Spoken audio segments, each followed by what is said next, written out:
नमस्कार, एक न्यूज 24 देख रहे हैं आप और मैं हूं आपके साथ तान्या सिंह। केंद्रीय मंत्री और लोक जनशक्ति पार्टी रामविलास के नेता चिराग पासवान ने रविवार 10 नवंबर को झारखंड के हुसैनाबाद में एक चुनावी रैली के दौरान राज्य की मौजूदा सरकार पर गंभीर आरोप लगाए हैं। उन्होंने झारखंड मुक्ति मोर्चा यानी कि झामुमो के नेतृत्व वाली गठबंधन सरकार पर राज्य के गरीबों का पैसा लूटने और अपने राजनीतिक लाभ के लिए उसका इस्तेमाल करने का गंभीर आरोप लगाया है। इस दौरान पासवान ने भारतीय जनता पार्टी यानी कि भाजपा के उम्मीदवार कमलेश कुमार सिंह के पक्ष में प्रचार कर रहे थे और मतदाताओं से भाजपा को समर्थन देने का आग्रह कर रहे थे।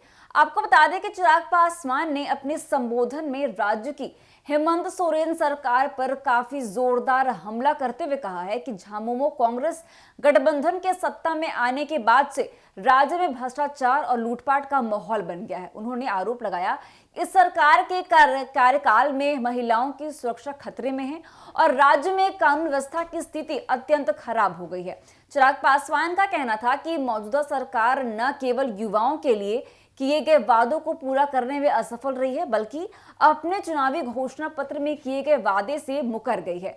उनके मुताबिक सरकार ने युवाओं को 5 लाख नौकरियां देने का वादा किया था, लेकिन हकीकत में कोई ठोस कदम नहीं उठाया गया, जिससे युवाओं को निराशा और धोखे का सामना करना पड़ रहा है। आपको बता दें कि चिराग पासवान ने आगे ये भी कहा है कि झारखंड में महिलाएं सुरक्षित नहीं हैं और उनके साथ हो रहे अपराधों में बढ़ोतरी हुई है। उन्होंने इसे राज्य में बढ़ते भ्रष्टाचार और लूट का परिणाम बताते हुए कहा कि ऐसी सरकार से राज्य को मुक्ति दिलाना आवश्यक है। उन्होंने मतदाताओं से आग्रह किया है कि राज्य में एक ऐसी सरकार चुनी जाए जो कि कानून व्यवस्था कायम रखे और राज्य को विकास की ओर ले जाए।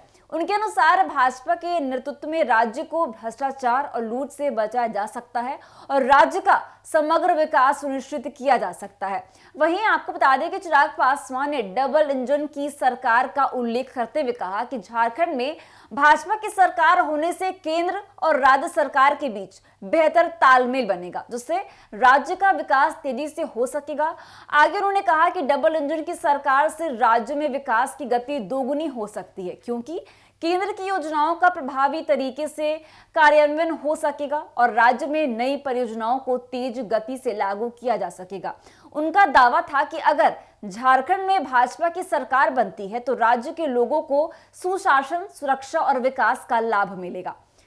वहीं एनडीए नेताओं द्वारा डबल इंजन शब्द का इस्तेमाल अक्सर राज्य और केंद्र में एक ही गठबंधन की सरकार होने के लाभ को संदर्भित करने के लिए किया जाता है। उनका मानना है कि अगर दोनों स्तरों पर एक ही दल की सरकार हो तो योजनाओं का क्रियान्वयन तेज होता है और जनहित की योजनाएं बिना किसी रुकावट के लोगों तक पहुंचती है। चुनावी माहौल के बीच पासवान का यह बयान झारखंड की राजनीति में भाजपा की रणनीति का हिस्सा माना जा रहा है। भाजपा राज्य की मौजूदा सरकार को भ्रष्टाचार, महिला सुरक्षा, बेरोजगारी, युवाओं के मुद्दों पर घेरने का प्रयास कर रही है। उनका उद्देश्य है कि राज्य की जनता को यह संदेश दिया जाए कि भाजपा की सरकार राज्य में स्थिरता, सुरक्षा और विकास ला सकती है।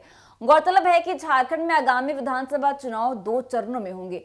81 सदस्यीय विधानसभा के लिए 13 और 20 नवंबर को मतदान होगा, जबकि मतों की गिनती 23 नवंबर को की जाएगी। ऐसे में भाजपा और उनके सहयोगी दल राज्य में सत्ता पाने के लिए पूरी ताकत झोंक रहे हैं।